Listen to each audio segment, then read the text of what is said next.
He protected the alien princess, and now the Queen refuses to let him HFY Stories, best HFY Stories. The human had been told many times that this mission did not matter. He stood near the wide viewing window of the alien transport ship, hands resting calmly at his sides, eyes alert but relaxed. Outside, stars slid past like quiet sparks. Inside, everything was polished and perfect, built by a civilization far older and more advanced than his own. He was the only human on board, and everyone knew it. To the aliens, he was just extra insurance. The ship belonged to the Valerix Empire, one of the strongest powers in the sector. Their technology could bend light, fold space, and silence entire fleets with ease. Their warriors were tall, armored, and proud. Their royal family was treated as living symbols of perfection. And the human was hired help. His name was Elias Ward, a former soldier from Earth, now working private security for interstellar clients who wanted someone different. Humans were new to this part of the galaxy. They had no great empire, no ancient legends written in alien history. They were known mostly for surviving on a dangerous world and spreading quickly once they reached the stars. Elias had been assigned to escort the alien princess during a short diplomatic journey between two secure systems. The official risk level was low. The payment was good, but the respect was not. When he entered the ship days ago, most of the alien guards barely looked at him. A few stared openly, curiosity mixed with doubt. One officer had even laughed quietly, asking why a soft-skinned human was needed at all. Elias did not respond. He never did. The princess, however, noticed him. Princess Lyra Valerix was younger than Elias expected. She carried herself with calm grace, her posture straight, her eyes bright and observant. Unlike the others, she did not treat him like air. On the first day, she asked his name. On the second, she asked about Earth. He answered politely, briefly, always careful with his words. He knew his place. He was not there to impress royalty. The Queen, her mother, never spoke to him at all. Queen Istra Valerix watched everything from a distance. She ruled with sharp intelligence and careful control. To her, the human was unnecessary. The Valerix Guard had protected royal blood for centuries. No outsider, especially a human, could add anything they lacked. Still, she allowed the arrangement. Diplomacy sometimes required small compromises. The journey was almost over when Elias felt something was wrong. It started as a feeling in his chest, a quiet tension that made his muscles tighten without command. He had learned to trust that feeling long ago. He slowed his steps as the princess walked through a wide corridor lined with glowing panels and silent guards. Nothing looked out of place. The ship's systems hummed smoothly. No alarms, no warnings, but Elias noticed what the others missed. Two guards at the far end of the corridor were standing too still. Their weapons were angled wrong. Their focus was not on the princess, but on the ceiling above her. Elias moved without hesitation. He stepped closer to the princess, placing himself slightly in front of her path. One of the alien guards opened his mouth to protest, then the ceiling exploded. A burst of energy tore through the corridor, sending fragments of metal and light crashing down. The disguised guards moved instantly, their false armor flickering away as they revealed compact weapons pulsing with dark energy. The alien guards froze for half a second. That half-second could have ended everything. Elias pushed the princess hard to the side, his body turning as he raised his own weapon and fired. He did not aim to overwhelm, he aimed to disrupt. One shot struck a weapon joint, sending sparks across the corridor. Another hit the floor, forcing the attackers to shift their footing. "Stay down!" Elias shouted, his voice sharp and clear. Princess Lyra fell behind a shielded pillar, eyes wide but focused. She did not scream. Energy bolts slammed into the walls. One struck Elias' shoulder, burning through fabric and skin. Pain flared, but he stayed upright. He stepped forward, placing himself fully between the attackers and the princess. Alien guards finally surged into action, returning fire with heavy weapons. The corridor became chaos, light, sound, and heat clashing in violent bursts. Elias moved differently from the others. Where the alien guards relied on armor and firepower, he relied on timing. He rolled, fired, ducked, and advanced when no one expected him to. He drew attention to himself, shouting and firing, making sure every enemy weapon tracked him instead of the royal blood behind him. One attacker broke through, rushing past the alien line straight toward the princess. Elias intercepted him. He dropped his empty weapon and collided with the alien in a hard tackle. They slammed into the floor. The alien was stronger, heavier, but Elias fought with everything he had. He twisted, struck vulnerable points, and drove his elbow into a gap in the alien's armor. The alien collapsed. By the time reinforcements arrived, the attackers were either gone or neutralized. Smoke filled the corridor. The walls were scorched. The silence afterward felt unreal. Elias remained on one knee, breathing hard, blood running down his arm. He turned immediately toward the princess. "Are you hurt?" he asked. Princess Lyra looked at him, then at the wreckage, then back at him. Slowly, she shook her head. "No," she said softly. "Because of you." Medical units rushed in. Alien officers spoke urgently into communicators. When Queen Istra arrived, the corridor went completely still. She took in the damage with cold eyes. Then she looked at her daughter. Then, finally, she looked at the human. Elias stood straight despite the pain, hands visible, posture respectful. He did not speak unless spoken to. The queen said nothing at first. She examined the fallen attackers, the security footage already playing across her retinal display. Her expression changed slightly as she reviewed the recordings. She saw the hesitation of her guards. She saw the human move first. She saw him place himself in front of her daughter again and again. Her jaw tightened. Princess Lyra stepped forward. "Mother," she said clearly, "he saved my life." The words echoed in the damaged corridor. Queen Istra looked down at her daughter, then back at Elias. For a long moment, the most powerful ruler in the sector simply stared at a wounded human who should not have mattered. "Take the princess to safety," the queen ordered finally. As guards escorted Lyra away, the princess turned back once, meeting Elias' eyes. There was gratitude there, and something else, respect. Elias was taken to the medical bay under heavy watch. Whispers followed him through the halls. Alien voices spoke his name with surprise, confusion, and growing curiosity. This mission had been labeled unimportant, but now the Empire could not ignore what had happened, and neither could the Queen. Far beyond the ship, forces moved that had planned this attack carefully. They had expected advanced weapons, powerful guards, and predictable responses. They had not planned for a human who refused to step aside. And that mistake would cost them dearly. The medical bay was quiet except for the soft hum of machines and the slow rhythm of Elia's ward's breathing. Pale lights reflected off smooth metal walls, and strange symbols moved across floating screens above him. His shoulder burned, but the pain was controlled now, wrapped in alien healing fabric that felt cool against his skin. Two Valerix guards stood near the door. They did not speak. They did not laugh the way some had before. They watched him carefully, as if unsure what they were looking at.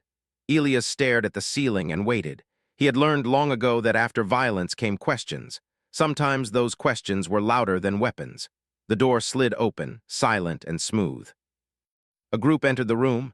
At the center was Queen Istra Valerix. She moved with calm authority, her presence filling the space without effort. Her crown rested lightly on her head, shaped from living crystal that shimmered faintly. Her eyes were sharp, ancient, and calculating. Elias pushed himself upright despite the pain. He swung his legs off the bed and stood. One of the guards shifted, but the queen raised a hand, stopping him. Elias bowed his head slightly, the way he had been taught to show respect without surrender. "Human," the queen said, her voice even and cold. "You acted without command." "Yes, your majesty," Elias replied simply. "You placed yourself between my daughter and danger." "Yes, you disrupted my guards, altered their formation, and interfered with imperial protocol." "Yes." The queen stepped closer, her gaze locked onto his injured shoulder, then returned to his face. "Explain," she said. Elias did not rush. He chose his words carefully. "There was a threat. It was moving toward the princess. I stopped it." "That is not an explanation," the queen replied. "It is the only one I have," Elias said. The guards tensed. No one spoke to the queen that way, but Queen Istra did not react with anger. Instead, her eyes narrowed slightly, not in fury but interest. "You were not afraid," she said. "I was," Elias answered. "But fear does not stop responsibility." The room grew very quiet. The queen turned away and activated a display. Footage from the corridor appeared in the air. It replayed the ambush from multiple angles. Every movement was clear, every hesitation, every decision. She watched her guards pause. She watched Elias move. Again and again, she replayed the moment he stepped in front of her daughter without armor, without hesitation. "You predicted the attack," she said slowly. "Our systems did not.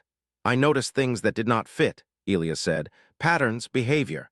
You are saying my empire's technology failed, but your instincts succeeded. I am saying humans survive by noticing small dangers before they become big ones. The queen studied him for a long moment. "Leave us," she said to the guards. They hesitated only a second before obeying. The door closed behind them. Queen Istra turned back to Elias. "Do you understand what you have done?" "I protected the person I was hired to protect," Elias said. "You embarrassed my court," she replied. "You revealed weakness." Elias met her gaze. "With respect, your majesty, the weakness was already there. I only stood where it mattered." Silence stretched between them. Then the queen surprised him. She laughed softly. It was not cruel laughter. It was sharp, controlled, and brief. "Humans," she said, "always cutting to the bone." Her expression hardened again. "You will not be leaving this ship when we arrive." Elias felt a small tightening in his chest. "Am I being detained?" "You are being protected," the queen replied. "For now." "For now," Elias repeated calmly. The door opened again and Princess Lyra stepped inside before the guards could stop her. "Mother," she said quickly. "I asked to see him." Queen Istra turned, her expression unreadable. "You are unharmed," she said. "Because of him," Lyra replied without hesitation. She walked to Elias' side and looked up at him. "You should not be standing," she said. "I am fine," Elias answered. She smiled faintly. "You say that even when you are not." The queen watched this exchange closely.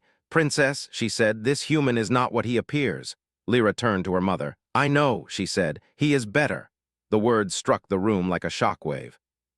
Elias felt uncomfortable. Praise was not something he trusted. Queen Istra did not argue. Instead, she studied her daughter's face. She saw no fear there, no confusion, only certainty. "Very well," the queen said. "You will remain close." As the princess left, she glanced back once more at Elias. Her eyes held gratitude and something deeper, trust. After they were gone, the queen spoke again. "You are now a target," she said. "Whoever planned this attack will try again." "I assumed as much," Elias replied. "You could return to your people. I would provide compensation." Elias shook his head. "My contract is not finished." "That is not the real reason," the queen said. "No," Elias admitted. "It is.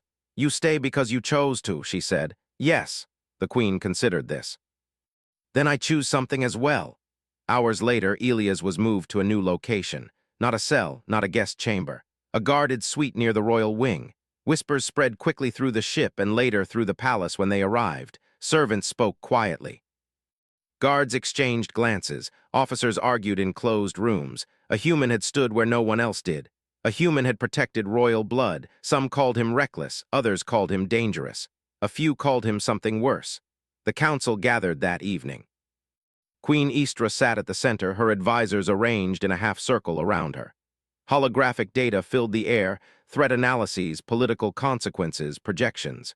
"The human's presence destabilizes perception," one advisor said. "Our enemies will see weakness." "Or fear," another countered. "They did not expect this." "The princess grows attached," a third warned. "That is a risk." Queen Istra listened but did not speak until the end. "You all speak as if this human acted alone," she said calmly. "He did not. He acted because we failed to act fast enough." Silence fell. "I will not punish success," the queen continued. "I will study it." She ordered a full investigation into humanity, their wars, their victories, their losses, their survival. The reports disturbed her.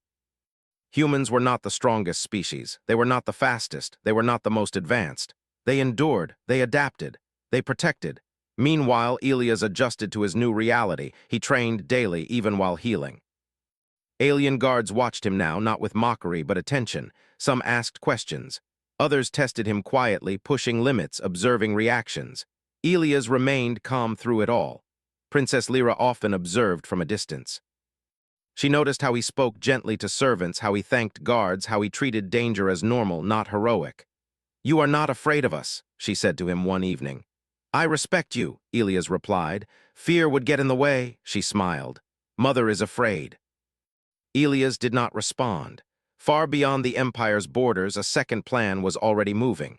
The first attack had failed, but it had revealed something valuable. The human mattered, and anything that mattered could be used. As Queen Istra looked out over her empire that night, she realized a truth she did not yet accept. Letting the human leave might be the greatest risk of all, and keeping him close might change everything. Elias felt it every time he walked through the palace halls. Eyes followed him, not with mockery anymore but with caution and curiosity. Some guards straightened when he passed. Others watched him closely, as if trying to understand what kind of being he truly was. He trained each morning in a wide practice chamber made of white stone and glowing metal. Alien warriors often stood around the edges, pretending not to watch. Elias moved with steady focus, favoring control over strength. He practiced defense more than attack, learning the rhythm of alien weapons and the limits of their armor. His injured shoulder healed faster than expected. The alien medical technology helped, but the doctors were surprised by how quickly his body adapted. "Humans recover well," one of them said quietly. "We don't always have a choice," Elias replied. Princess Lyra visited often. Sometimes she asked questions about Earth. Sometimes she simply watched him train in silence. She noticed things others did not. How he always checked exits. How he positioned himself between her and open space without thinking. How his calm never broke, even when tested. One afternoon, alarms rang across the palace. This time they were real. Red light washed through the halls. A warning pulse echoed through every level. Guards rushed into formation. Doors sealed. Defensive shields activated. Queen Istra stood on the command balcony, watching tactical displays with sharp focus. "Report," she demanded. "Unknown fleet emerging from folded space," an officer replied. "They bypassed our outer sensors. How many?" "Enough." The room went silent.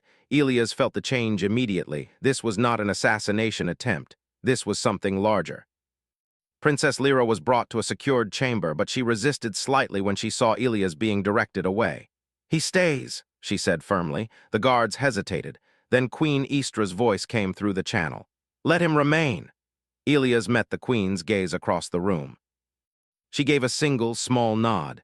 The first enemy strike hit the outer defense grid minutes later. The Valyric's shields held, but barely. Energy rippled across the barrier like water struck by stones. "They are testing us," an officer said. "They are learning," Elias corrected quietly. Several heads turned toward him. Queen Istra did not dismiss him. "Explain." "They are watching response time, shield patterns, command delays," Elias said. "They will strike where we hesitate." As if to prove his words, the enemy fleet shifted formation. A focused burst slammed into one sector of the shield. The grid flickered. Alien commanders issued rapid orders, adjusting systems with precise logic. The enemy adapted faster. "They are predicting us," one officer said. Elias stepped forward. "Because you are predictable." A ripple of tension spread through the chamber. Queen Istra raised a hand. "Continue." "Your systems are advanced," Elias said, "but they are built to optimize perfect conditions." "Humans plan for failure." The Queen studied him. "What do you suggest?" "Change patterns randomly, break formation, force uncertainty," Elias replied. "Make mistakes on purpose." The idea shocked the room. "That is inefficient," an officer protested. "So is losing," Elias said calmly. The Queen made her decision. "Do it." Orders were sent. Defensive patterns shifted in ways no Valyric's commander would normally choose. Power surged unevenly. Openings appeared, then vanished. The enemy fleet hesitated. For the first time, they slowed. "They didn't expect chaos," Elias said. A second wave of attacks came, harder than the first. One enemy ship broke through the outer shield and fired toward the palace district.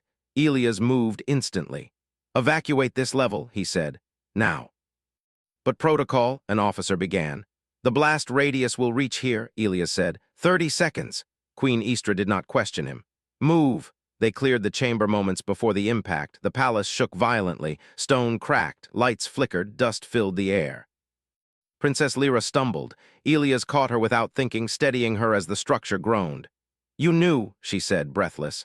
"I guessed," Elias replied. The enemy pressed their advantage, sending boarding units toward the capital's spire. Valyric's guards prepared to repel them, but confusion spread. The attackers used unfamiliar tactics, fast and brutal. Elias watched the feeds. "They'll hit the command core," he said. "Cut off leadership." Queen Istra turned to him fully now. "Then we stop them." "You don't," Elias said. "We do." He outlined a plan quickly. Small units, mixed species, unpredictable movement, no rigid ranks. "Humans fight like this," he said, "because we learned early that strength alone is not enough." The Queen looked at her commanders. Then she did something no Valyric's ruler had done in recorded history. She handed command to a human.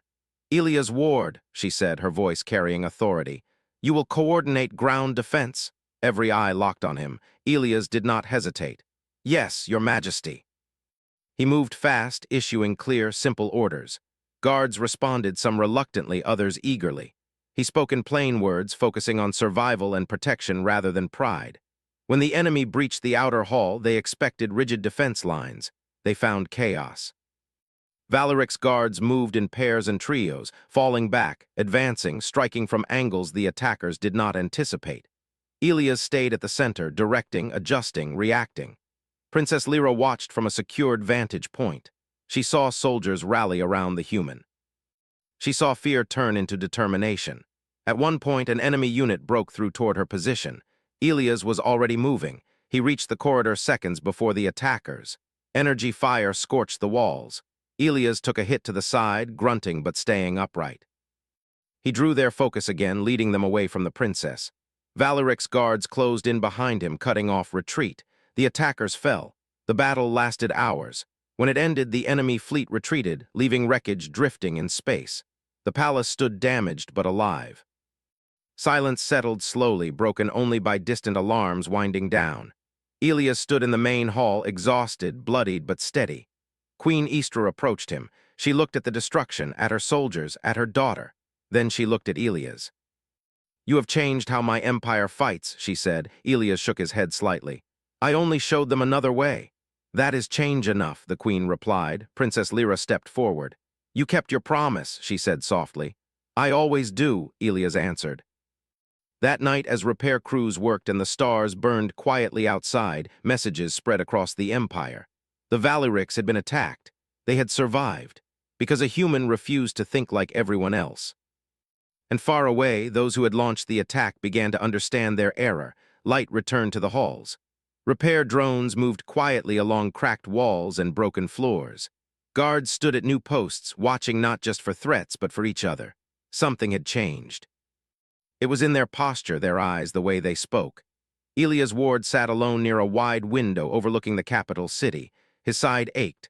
His shoulder throbbed, but he was alive, and so was the princess. That was enough. He expected orders, questions, maybe even blame. Instead, footsteps approached slowly behind him. Queen Istra Valeric stopped a few steps away. She did not speak at first. She stood beside him and looked out at her city, still standing under the pale glow of the sky. "You could have left," she said at last. "Yes," Elias replied. "You stayed," she said. "Yes, even when command was offered, even when death was likely." "Yes." The queen turned her head and studied him carefully, not as a ruler judging a subject, but as a leader measuring another leader. "Why?" she asked. Elias thought for a moment. "Because if I left, I would have carried the weight of who I failed. Humans do not forget that kind of weight." Queen Istra was silent. Later that day, the royal court assembled. It was larger than usual. Commanders, council members, diplomats, and observers filled the vast chamber. News of the battle had spread across the empire. The attack had failed, but the message it sent could not be ignored. At the center stood the throne. Princess Lyra sat beside her mother, calm but alert. Elias stood several steps behind them, where he always placed himself, close enough to protect, far enough not to intrude. The court buzzed with quiet voices until the queen raised her hand. Silence fell instantly. "The empire was tested," Queen Istra said, her voice steady and clear. "Our enemies believed they understood us. They believed we would respond as we always have." She paused. "They were wrong." Murmurs rippled through the chamber. She continued. "We survived not because of stronger weapons, but because of adaptability, because of courage, because of sacrifice." Her eyes shifted toward Elias. "Because of a human." The word echoed through the chamber. Some faces showed surprise, others showed agreement. A few showed fear. "This human stood where my guards hesitated," the queen said. "He protected royal blood. He guided our forces. He chose duty over safety." One council member stepped forward. "Your Majesty, with respect, allowing an outsider such influence." Queen Istra raised a single finger. The council member stopped speaking. "Influence is earned," the queen said, "not inherited, not assumed." She turned fully toward Elias. "Elias Ward," she said, "step forward." He did. Every eye followed him. "You came to this empire as hired protection," the queen said. "You now stand as something more." She looked around the chamber. "I will not allow him to return to obscurity, nor will I allow fear to guide this court." The room grew tense. From this day, the queen declared, Elia's ward is named protector of the royal line. Gasps filled the hall. Princess Lyra turned toward Elias, her eyes shining. This role is not symbolic, the queen continued.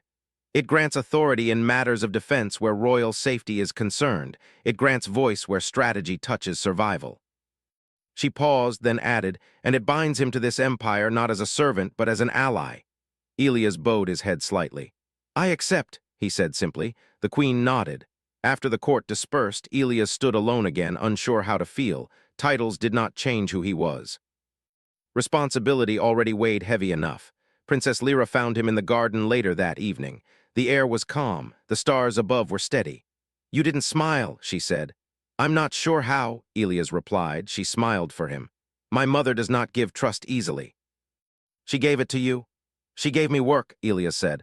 She gave you a future, Lyra replied. Days passed. Reconstruction continued. Training methods changed. Mixed teams practiced together. Alien commanders studied human battle history, not to copy it, but to understand it. Queen Istra watched it all closely. One night she summoned Elias privately. You have altered the path of my empire, she said.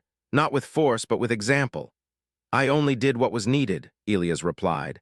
That is what makes it dangerous, the queen said calmly. She studied him. I once believed control was strength. I now see that trust may be stronger. Elias said nothing. The galaxy will respond, she continued. Some will seek alliance, others will seek conflict.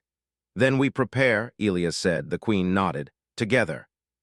Far beyond Valeric's space, enemy leaders gathered around shattered plans and broken fleets. Reports confirmed the truth they did not want to accept. The human was central. Remove him and the empire might return to predictable patterns. But something had changed too deeply. The human had taught them to think differently. Back in the palace, Princess Lyra stood beside Elias at the viewing window where he had once stood alone. They will remember this day, she said. Yes, Elias replied. So will we.